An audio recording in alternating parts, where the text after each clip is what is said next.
Look at this. Sauce coated, glossy and still crunchy. Not soft, not soggy, crunchy. 20 minutes after the sauce went on, most homemade Gobi Manchurian loses this within minutes. This one doesn't. And the reason isn't a secret ingredient, it's a technique. Amma's secret technique built and refined over years, and today every part of it is yours. Namaskara everyone, welcome back to Deepaks Kitchen. Today, restaurant-style crispy Gobi Manchurian, the technique that keeps it crispy long after the sauce goes on. Let's begin. Welcome to Deepaks Kitchen. New video every Tuesday and Friday at 11 am. Come, let's cook. Here's everything you need. Take a screenshot if you want. The base sauce made first. Before anything else, Amma has me make the base sauce first. For this, 2 tablespoons of red chilli sauce. You can adjust according to your preference. And 1 teaspoon of soy sauce. 3 tablespoons of tomato ketchup. Now, half a teaspoon of Degi mirch, red chili powder, for that final layer of heat and color. Prefer something milder, Kashmiri red chili powder works exactly the same way, just milder. 3 tablespoons of water added last. Mix thoroughly until this is completely smooth, no lumps at all. Here's why. Amma insists this gets made first before anything touches the pan. Once cooking actually starts, everything moves fast on high heat. No room to pause. Still measuring sauce while the pan's already smoking hot and something burns? Prep completely, then cook with the total confidence. Now the base sauce is ready. Let's keep this aside. Choosing the right cauliflower. Before we even talk about blanching, let's talk about choosing the right head of cauliflower. Look for a cauliflower head that's tight, compact, the florets pressed closely together, pure white, no yellowing, no browning or soft spots anywhere. Give it a gentle press and should feel firm. Cut this into even bite-sized florets, just like this. Now these are ready, let's keep them aside. Why we blanch and why it matters. Look at this. I have taken a pot, added some water and let the water come to a roaring boil. The water is boiling and now 2 full teaspoons of salt. This might sound like a lot for water we are about to throw away, but that's exactly why it needs this much of salt.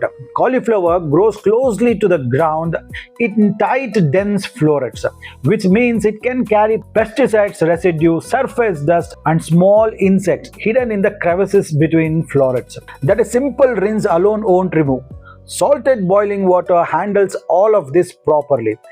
Before a single piece goes anywhere near the hot oil, 200 grams of cauliflower into the hot boiling water for exactly 2 minutes. Not longer. We are not cooking this all the way through. Here, this cauliflower is going into the oil right after. So all we need now is a proper clean and a light pre-cook. Watch the color. That slight shift is your indication. It's ready. Strain and let this cool completely. The dry coat secret explained properly. Here's a technique that genuinely separates this recipe from how most people make Gobi Manchurian at home.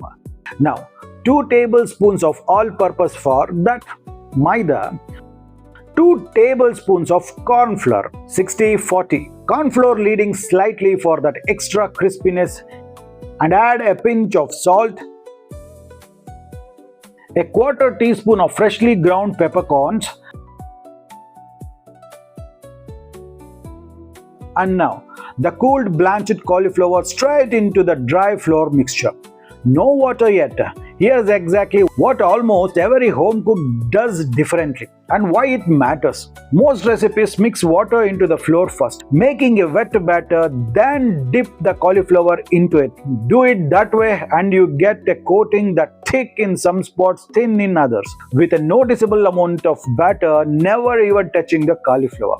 wasted. Coating dry first instead means the flour clings directly to the cauliflower surface evenly into every corner, every edge before a single drop of water is added. This is Amma's method, and it's the single biggest reason this coating turns out thinner, crispier, and far more even than the usual approach. The water added the right way. Now, and only now, water. Add little by little, a tablespoon at a time, just enough to bind everything together. Never all at once. This slow sprinkled approach is what gives you zero wasted flour and the crispiest coating this method can produce. Some restaurants, some street vendors add food coloring at this stage for that deep golden orange look. We are not using it. This tastes completely natural, start to finish. Want even more crunchy? A tablespoon of oil mixed in here helps. We are skipping it today, but it's your call. Every floret evenly coated, ready to fry. Videos like this one take real research, real testing, genuinely more time than you'd expect. In return, all we're asking is a like, a subscribe, and if you're enjoying this, sharing it with someone who'd find it useful too. That's it. Completely free, and it genuinely helps this channel keep making videos like this one. Now, back to the recipe. The fry done right. Here, a pan directly filled with oil heating on the stove, ready to fry. The single biggest mistake people make at this stage, not using enough oil. These florets need room to fully submerge and cook evenly on every side. Temperature around 175 degrees. Drop a small piece of batter into the hot oil. Rises straight to the surface. Your oil is ready. Now add the florets one at a time, never in a clump.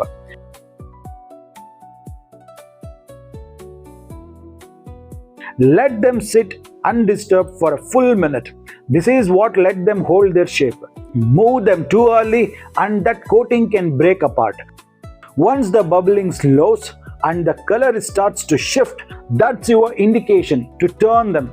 Total frying time around 3 minutes until golden, until you can hear that crispy sound as they move against each other. Look at this, not one floret sticking to one another, even color with zero food coloring.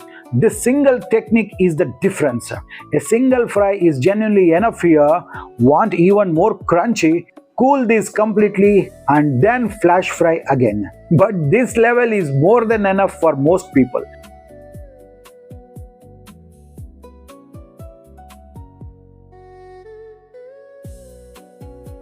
Set this aside.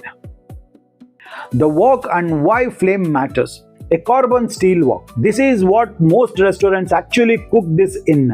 And here's exactly why it matters. The metal is thin, which means heat moves through it almost instantly. Exactly what Chinese style cooking depends on. Don't have a wok at home? A regular karai works completely fine. Plenty of Indian kitchens don't have a wok, and that's fine. What actually matters, wok or karai, is the flame underneath it. High the entire time. That's non-negotiable regardless of which pan you are using. 2 tablespoons of oil spread across the entire pan on this high heat. Now let's add 1 tablespoon of chopped garlic and let's add half a teaspoon of chopped fresh ginger and saute for about 30 to 40 seconds on high flame, just until fragrant. No color should develop on this garlic or ginger. None. You want a slight crunch still left in them. Now let's add the onions cut into petals. Roughly chopped green capsicum. Let's toss them for another 50 to 60 seconds. Keep this quick. That crunch in the onion and the capsicum is the entire point of adding them this way. Overcook it, the texture is gone completely. Now let's add the base sauce we made earlier. Straight into the wok. A splash of water, just enough to rinse the bowl clean. Adding to high flame, and this needs 1 minute cooking until the raw, uncooked sauce smell is completely gone. This step cannot be skipped.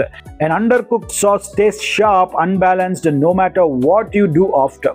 Only once that raw smell is gone do you make the real decision. Want it saucy? Add the fried gobi florets in right now. Prefer it dry, clingy, crispy, even half an hour later, which is exactly what we are going for today. Let this reduce for another 2 more minutes before the florets go in. One more thing worth knowing, no extra salt goes into this sauce. The ketchup, the chili sauce, the soy sauce all already carry enough salt that adding more salt risks overdoing it completely. Taste first and then adjust, only if it genuinely needs it. And for the deep umami note, some cooks chase a small pinch of Ajinomoto or aromatic powder works here. Completely optional, we are skipping it today, and you will see it makes no real difference and how this turned out. Once this sauce hits that glassy thickened consistency, the fried florets go straight in.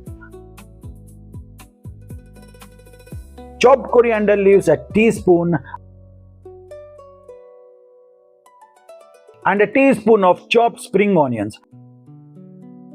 High flame, one final toss, 20 to 30 seconds on high flame. That's it. Look at this. That color, deep, glossy, every single floret coated evenly, nothing sticking together. That's crispiness you can actually hear. Plated, finished with little extra coriander. This start to finish is Amma's technique executed exactly right, the kind most recipes never actually explain.